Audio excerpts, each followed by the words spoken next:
It is shaping up to be a busy week in politics as midterm races intensify and President Biden travels to survey hurricane damage. Laura Barone-Lopez has more. After visiting Puerto Rico today, President Biden plans to travel to more hurricane-damaged communities in Florida later this week. Meanwhile, lawmakers have left the Capitol and are launching their final midterm messages and new campaign ads. To talk about the political implications of all of this, I'm joined by our Politics Monday duo, Amy Walter of the Cook Political Report with Amy Walter and Tamara Keith of NPR.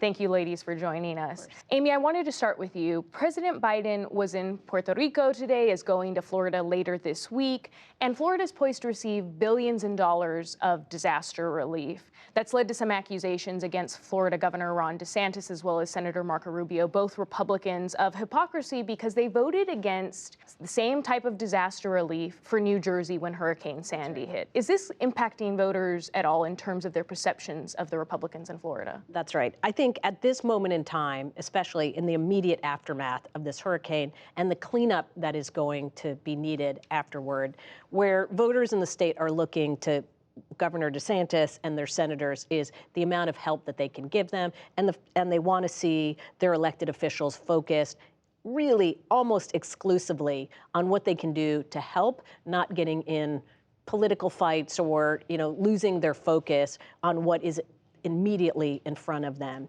I think on the question of whether these sorts of issues, this hypocrisy, did you vote for against giving money to one part of the country while asking taxpayers to give money to you, what you hear Republicans saying, like Marco Rubio, is, listen, I will vote. I've voted plenty of times to give money to other communities hit by natural disasters, but these bills have to be clean. They can't have add-ons into them. But one person's add-on, of course, right? It doesn't look like a clean bill. Maybe somebody else's lifeline in another district or part of the country. This is the dance that always becomes challenging when trying to pass these sorts of bills in Washington, because what is a disaster may look obvious in some places, and it's a little bit more challenging in others. And we don't know yet if Governor DeSantis and President Biden are going to appear together when the president goes to Florida. But looking at the broader midterm math, Tamara, Democrats are hammering the abortion rights issue across the country. And incumbent House Democrat Abigail Spanberger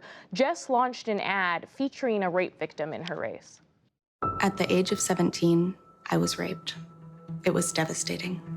Yesli Vega said women can't get pregnant from rape because it's not happening organically. That made me sick. Tamara, as you know, this is about defying the odds of history for Democrats because typically the party in charge of the White House loses the midterms. Is this abortion rights issue giving them a chance? Well, it is certainly something that they are putting their money behind. A way to know whether a politician or a party thinks that a message is working is to look where the money is flowing. And in the last couple of months, basically since the Dobbs decision, but it's grown as time has gone on, Democrats are putting more and more money into ads with this abortion messaging. Many of their negative campaign ads about their Republican opponents in particular focus on abortion rights. And they've also tried to expand it to say that this is about freedom and about democratic ideals and broaden it out beyond the abortion issue. The reason they're doing this is because young voters, female voters, there are a lot of voters who are deeply concerned by the Dobbs decision, by what they've seen following it. And so Democratic campaigns are investing in this. They also saw a couple of special elections that led them to believe that this is an issue that will work for them. Is it enough? I don't know that it's enough to overcome all of the other fundamental challenges that Democrats face in this cycle, including economic concerns and just the fundamentals of a midterm when the president is in power and is not super popular. But an analysis of data from Ad Impact says that about 20% of all spending right now is on these abortion-related ads from Democrats. Speaking of the economy, that was initially the issue that it seemed like Republicans were going to be running full steam ahead on. And that's not to say that they aren't, but they are now focusing in states like Wisconsin and Pennsylvania a lot on crime and a lot on immigration. Right. But in Pennsylvania, Mehmet Oz, this Republican Senate candidate there, has a new ad out on drugs and on crime. John Fetterman supports decriminalizing dangerous drugs like fentanyl and heroin. And Fetterman supports creating heroin injection sites in our neighborhoods. Fetterman's ideas are radical, deadly, and wrong. Giving addicts easy access to drugs is not the answer. Stoking fear among their base was a big thing that Republicans have done in the past. They did it in 2018, and it didn't quite work that election cycle. But do you think that this time around it will? So the challenge in a place like Pennsylvania for both of the candidates, because this is an open seat, they were having to define themselves, right? These are two people who aren't sitting incumbent. For Dr. Oz, who you just saw there, his challenge, a lot of it was in the primary. A lot of conservative voters didn't know anything about Dr. Oz. They didn't really trust him. He was not originally from Pennsylvania, just recently moved from New Jersey. And he seemed like somebody who, because of what his past profession was, which was being on TV, hanging out with people like Oprah, being part of sort of the Hollywood set, that maybe he wasn't their kind of conservative. So he had to bring those voters back in. But what he needs to do right now is pivot more toward the general election and bring in those swing voters. John Fetterman has done a great job up until this point of defining himself as not your sort of typical Democrat, not your typical politician. You could see in that photo, he's got the sweatshirt and the cargo pants and the tattoos. That's his uniform. That is his uniform. But his record, while he's been in office, has been much more liberal than the state itself. And it gives Republicans the opportunity to cast him as out of step on this issue.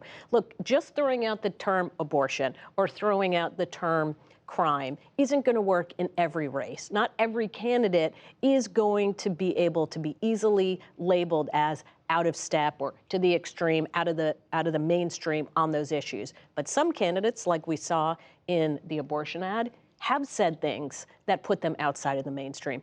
Some candidates, and Fetterman is one of those, have called in the past for a decriminalization of some small amounts of drugs, or he's on the pardon board as lieutenant governor. So he has a record on those issues. That may play better in a place like Pennsylvania than it would just bringing this issue up against another candidate who may not have a track record or have any relationship with these issues. And a note on that, yes, Fetterman supports decriminalizing drugs, which is very different than legalization, and he casts it more as a public health versus prosecution issue. But I want to also get to former President Donald Trump and something he did on Friday, which was NewsHour. We've covered a lot about the growing violent rhetoric among the Republican Party. And on Friday, former President Trump attacked Senate Minority Leader Mitch McConnell. And in his post on Truth Social, Trump said, McConnell, quote, has a death wish and must immediately seek help and advice from his China-loving wife, Coco Chow. Today, Republican Congresswoman Liz Cheney said that rhetoric like that could cause violence. She also called it racist, but the vast majority of Republicans have not condemned this. So, Tamara, what does this silence among the GOP say about the party today? Well, this is pretty classic silence. When Trump has tweeted things in the past, now he puts it out on Truth Social. He goes up to the line, he crosses the line, he does things and says things that put Republicans in a terrible position, and then they say, "Oh gosh, I haven't seen the tweet." And it's a pretty standard pattern of trying to wish it away, where the Republican Party knows that he's this powerful figure. I mean, he is the Republican frontrunner until something changes for 2024, and his endorsements are needed, and he's out doing rallies, and yet he is a very difficult problem for Republicans in terms of wanting to lead or being able to just say, "Oh, we've moved on." They can't say they've moved on. Amy, final thoughts? Totally agree with this. And I think what we're going to find is the more that Donald Trump is in the news, the better Democrats feel. Amy Walter, Tamara Keith, thank you so much for your time. You're welcome. You're welcome.